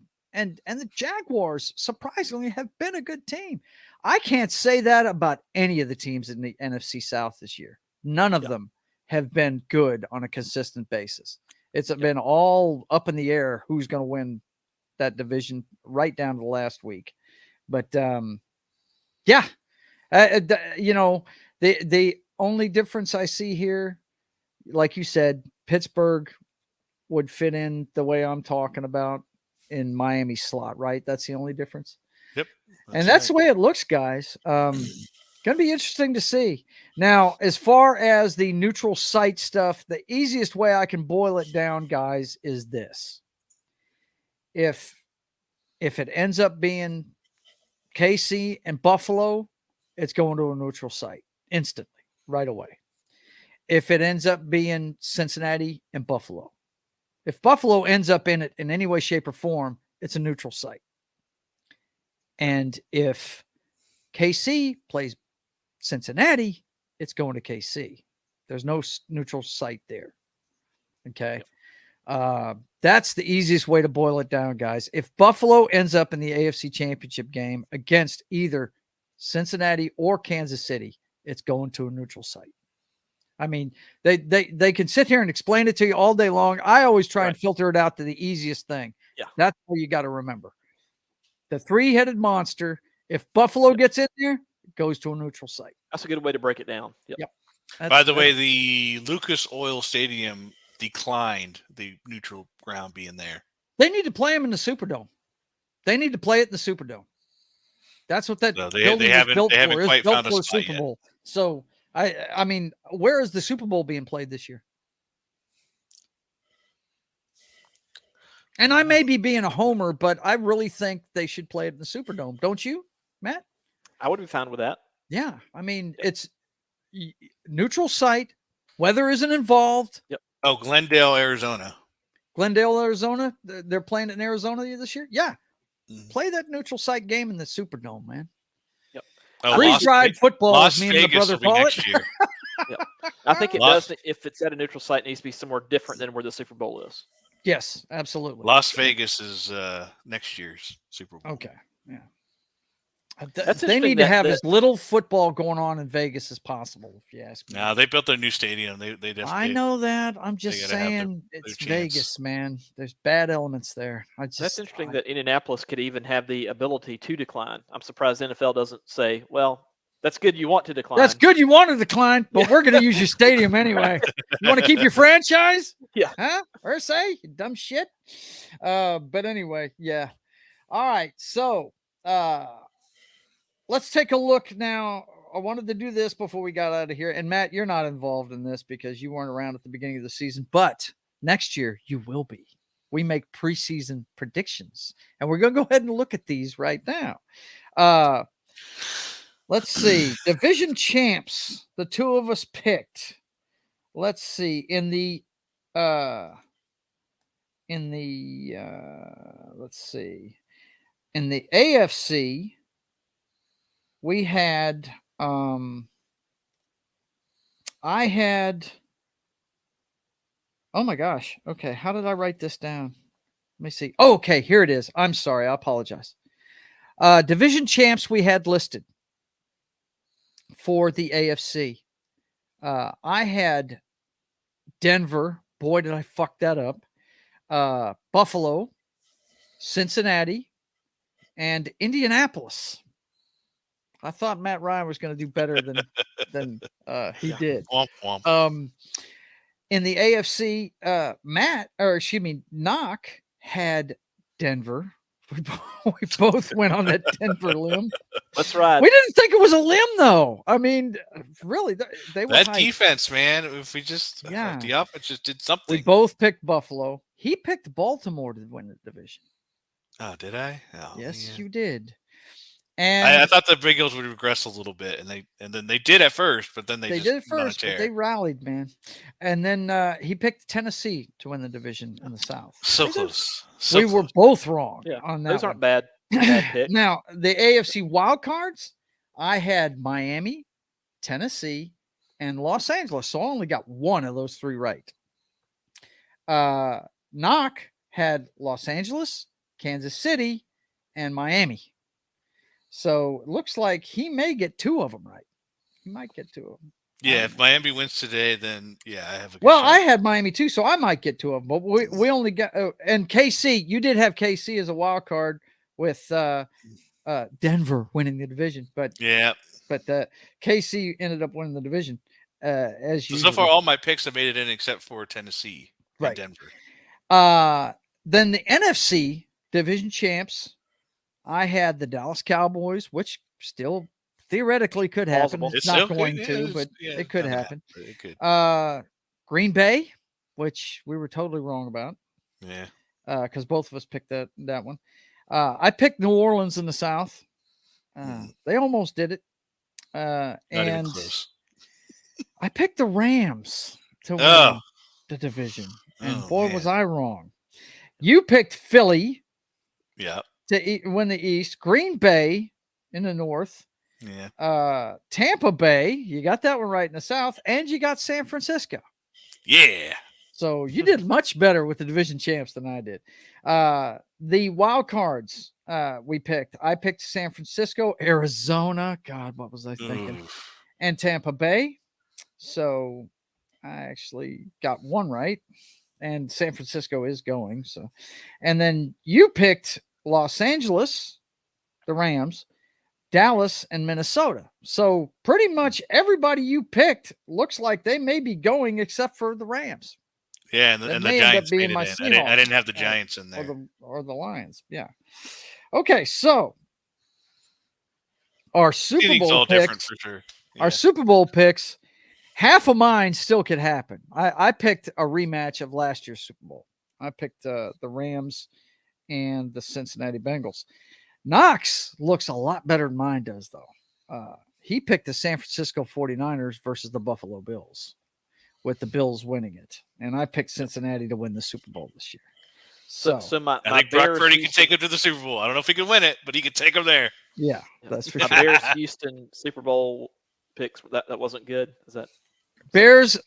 What? Bears Houston? Oh no, it was not a good pick. No, not a good pick. No, that was not a good pick, my friend. No, not at all. Not at all. And then one more thing I wanted to show you guys before we got out of here. Let me see if I can get it up here. Let's see. Yeah, here we go. I wanted to show you guys this because it's kind of a metaphor for what happened to Tennessee last night. Here's the Jaguars putting away the Tennessee Titans in wrestling lingo, getting the coffin drop from Darby Allin. The Jaguars are the AFC South champions, boys and girls. Yes, they are. Nice. Given the belts. Yes, they are the champions. And the reason why I showed it in such a manner is because later on this afternoon, actually in about an hour and 20 minutes, I will be on Pop Culture Minefield's show, Dork Side of the Ring, where we talk about everything wrestling. So I wanted to show you guys that. It starts at 1 p.m. Central, 2 p.m. Eastern. Everything about wrestling, including we're going to talk about that son of a bitch, Vince McMahon, trying to throw his hat back in the damn ring. Yep. God, we're probably going to go on and on about that crap. I can't believe that happened late in the week. Anyway, for anybody watching this, if you watched Dork Side of the Ring, make sure to be very nice to Dork Side in the chat. You know, he's very sensitive. No insults. You know, right? He gets. Oh, He's just self-conscious. I definitely won't be there then because he's self-conscious as all get out, man. But joking. He's a great guy. He really is. Danny is a fantastic dude. He's the Dork Knight of Las Vegas, and Johnny Rock, the other guy on that show, is a great guy too. So be looking forward to that at 1:00 this afternoon on Pop Culture Minefields channel. And then, of course, Monday night, you can catch me on Twitch doing Papa Joe Gamer After Dark. Little Madden, little DCUO every once in a while. I'm doing a walkthrough of The Force Awakens, my favorite Star Wars game. I don't know how that ranks for you, Noc, but that's my favorite Star Wars game ever. And I'm doing a playthrough of that on PS3 right now. So look for that on Twitch starting at 8 p.m. Central, 9 p.m. Eastern on Monday night. And, of course, these guys might show up and several others for State of the Atmosphere on Wednesday at 5:30 Central, 6:30 Eastern. I go for a couple of hours, and that's my show where I just get together with my friends and talk about the current events of the day and whatever the chat wants to talk about. And then, of course, my brother's back from his cruise. I don't know if you saw this or not, Matt, but our first show back had 120 views in the first 24 hours. That's awesome. I mean, It was, it blew up. I guess people missed Danny and his acts. For a few minutes. The one thing you can say about that show, that Thursday show, there is no dead air. There is no dead air. My brother won't let it happen. That's for sure. But it's a headline-driven show. Two brothers just talking about today's events and trying to have a good time doing it with a smile on our face. The Brothers Hack the Matrix, and that's every Thursday at 6:30 p.m. Central, 7:30 Eastern. And also my show where I chronicle the creation of my comic book with Justifier Jim, Sketching the Privateer, is back on Saturdays for an hour before I go to work on Saturdays, 1:30 p.m. Central, 2:30 p.m. Eastern. Anything else to put a bow on this? Anything else you guys want to say about this season before it ends in the NFL? What do you take out of this season? I got before we go too far into that, I got our scenarios from a couple weeks ago. Remember you had me screenshot them? Yeah. I can show those real quick to see how far away we were.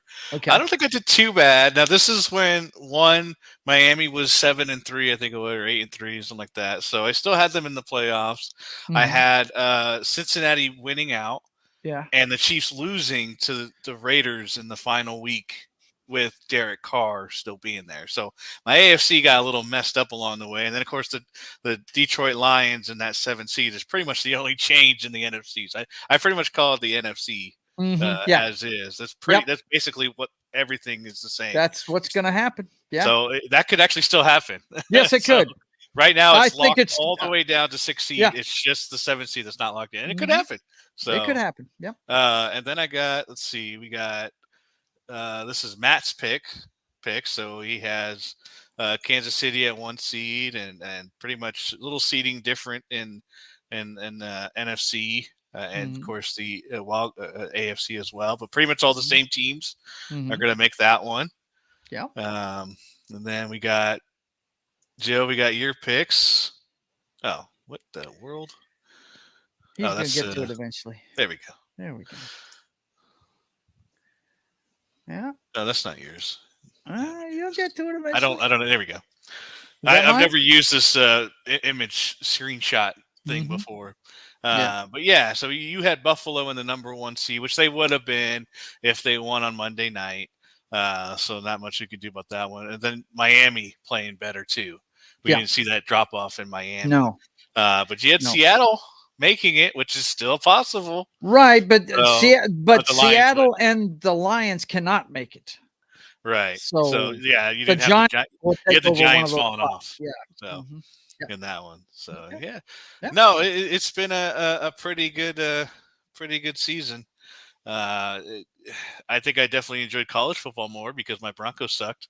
So, that was my takeaway, is that hopefully we can find a head coach that can fix Russell Wilson and bring us back strong next year. I believe that's what you need. I think it was I think it was a square peg in a round hole. Buddy. Yeah, Nathaniel Hatcher had no idea how to utilize them, and I don't know what they did in these staff meetings where they're like, let's pick all the plays that he can't do, and nothing works. And like it was very frustrating watching the season where you had a guys defense, like Brock you had Purdy, a championship defense. Yeah, you had wasted. Backups that were able to step in and perform just fine.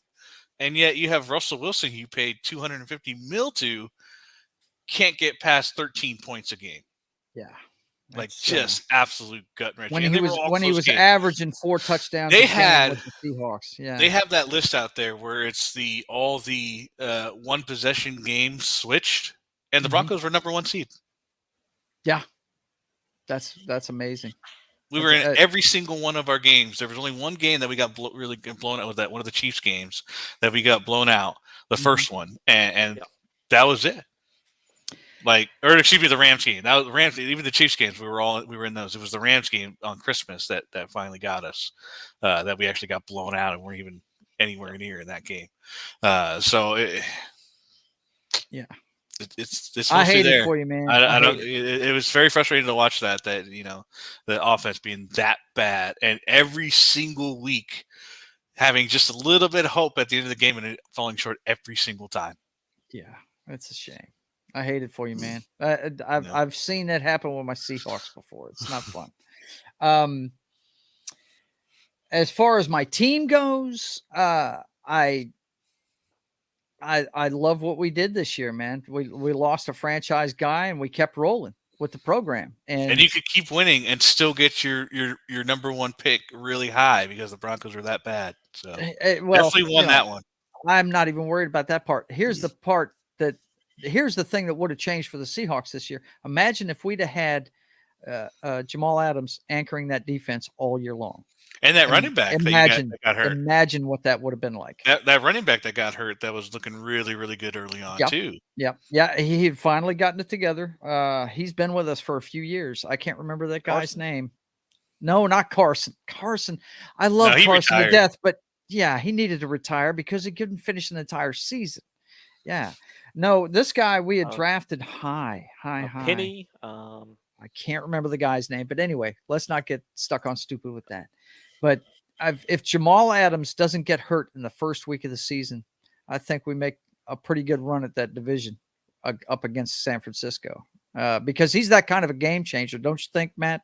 I mean, at LSU, he was fantastic. And he was a bright spot for the Jets there. And I'm one of the guys that don't think that we gave up too much for him. I hate the fact he got hurt this year, but he's going to be back next year. So the division better watch out. He's going to be back to headhunt next year because that guy definitely does it. But as far as the league goes, I really think people need to pay attention to what's going on in Cincinnati because I think we got potentially the next Dan Marino right there in Cincinnati. He is. I watched a game this year where he got sacked 9 times and it didn't fucking matter. It did not matter. Still won the game. I remember, he got asked that with we're talking about Burrow, right? I kind of spaced out. Yes, absolutely. Yeah, and then you said you were talking about the sacks. I knew who you were talking about. He had got an interview. I think it was last week or for this last game for the Bills, and they were talking about. He's like, most of the sacks don't matter. They happen on third down. Who gives a shit what happens on third down at that point? Kind of. Yeah. He said most of those sacks don't really matter. It's what happens, first, second down, and what's going on. So it's once you're on third down and you're trying to throw it, it's usually a third and long. Here's the scary thing: that revamped line has started to gel. The entire league needs to be worried about that because if you give that dude time, he will slice your ass up. No doubt about it. I mean, as much as you like college football, you got to admit that run at LSU. When they got him the right coordinators to run the offense he's good at, it started with that Texas game. That ball he threw under duress at the end of that game with the pocket collapsing around him, I was just shocked. I was like, wow. This amongst, had the NFL receivers, but then he also had Randy Moss's son at tight end. I mean, right. they had some dudes. That was a beast team right there. Yep. But the thing I'm trying to tell you is, if you give that guy time, he hasn't had the time, but now he's starting to get it, and it's been all the difference in that team, if you ask me. That with Mixon coming back, yeah, they definitely have, and Chase coming back too. And Chase coming back, they definitely got a set of triplets there in Cincinnati. The touchdown they scored against the Bills, the ball placement on that touchdown pass was, I mean, you can't do it any better. Yeah. You can't. Yeah. And he can make every throw. It's not like some of these guys that throw it through a wall every throw. He can drop it in a bucket. He can throw it any way you need him to. It's ridiculous. The guy is really talented. That is my biggest takeaway from this season. Is people need to watch out for Joe Burrow, because he's coming. When I can't remember what game it was though, but they were playing at home, and the crowd was starting to celebrate a little bit, and he just went like that to get him to get louder. I mean, he's the cigar thing and everything. Some people think it's arrogance. It's total confidence with that guy. That guy is supremely confident in his talent. And it's not like an Aaron Rodgers kind of cockiness thing. He believes he can do it anytime he steps on a football field. And it's a scary thing for the league. If you're a GM, you have, especially in the AFC North, you have got to start coaching to stop that guy. You've got to start picking players that can go get him, because that's my biggest takeaway this year. Joe Burrow's improvement with a line is nuts. That guy's awesome. What you got, Matt? What'd you think of this year? It was up and down year. It was really the first year that was totally normal in comparison to, the past couple of years with the different protocols with, with the virus and everything. This was the first, I guess, where that was totally in the rearview mirror pretty much. Right. So that was a good thing. And, I think the Cowboys actually did a little bit better than I thought they would. I thought Mike McCarthy might not be a good fit there. But it's turned out that, that he's got them rolling. And I don't know, it'd be interesting to see how it plays out. The AFC has such a bright future with the talent all the way across it. All the way across it. Definitely the power conference right now is the AFC. You look at you said the future of the AFC is just so bright. You look at the NFC, you got a 45-year-old, you got Kirk Cousins, who can't play, and you got. But you also have the Brock best Purdy. defense in football is in the NFC. The best defense in football is residing at the Golden Gate. But what are they going to do against Burrows, Allen, or Mahomes? Can they pull it off? What did the Ravens do against Thunder and Lightning in 2000?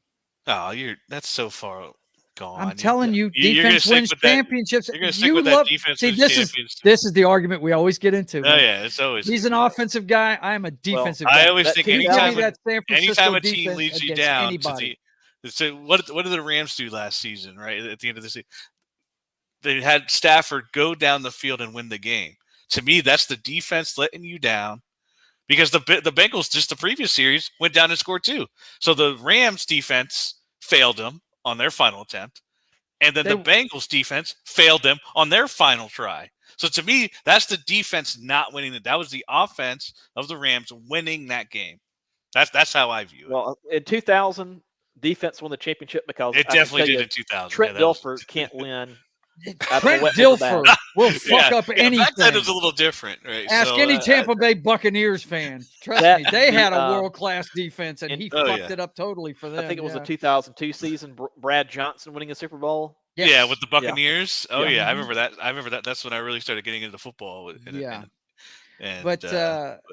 the San Francisco 49ers, they have got a defense that is scary good. Look, I'll put it to you this way. KC goes up against San Francisco, I'm taking San Francisco. If Buffalo goes up against San Francisco, I'm taking San Francisco. If Cincinnati goes up against them, I'm not so sure on that one. Because it doesn't matter how many times Joe gets sacked. Because it doesn't matter how many times you hit that guy. It's a proven fact. He will light you up. Yep. No doubt. Well, all right, guys. My other reflection was from a college standpoint, I'm glad my Auburn Tigers have a new coach. In the past 3 or 4 days, we picked up a Western Kentucky offensive lineman, Maryland defensive lineman, LSU linebacker. Excellent. I had a lot of fun. The portal's doing well for you guys, huh? The guy we had before, he didn't do anything for 2 years. So. Well, when it comes to college football, I don't even want to fucking talk about this season, all right? Because a fucking mercenary gutted my team. So fuck him and fuck all that shit. Yeah. But I will say, I always try to be glass half full. We do have a Cinderella story in the national championship game. Yep. That's true. And I'm pulling for them all the way. I'm pulling for my conference. The 24-year-old quarterback versus the 25-year-old quarterback. That's it. Should be fun. Yep. Okay. Well, listen, guys, it is time to get to it. We got about 5 minutes before kickoff. Yeah. So for myself, the Nockster, we will be back next week, guys. Don't worry. We're going to keep this going all the way through the Super Bowl. Yeah, we'll discuss and we're going to do a Super Bowl wrap and everything too. So for myself, the Nockster, and Matt from Small Time Republic, we want to thank you. And to each and every one of you, I want to let you know that we'll be back next week. And until we see you again, keep on keeping on. Go Jack Rabbit.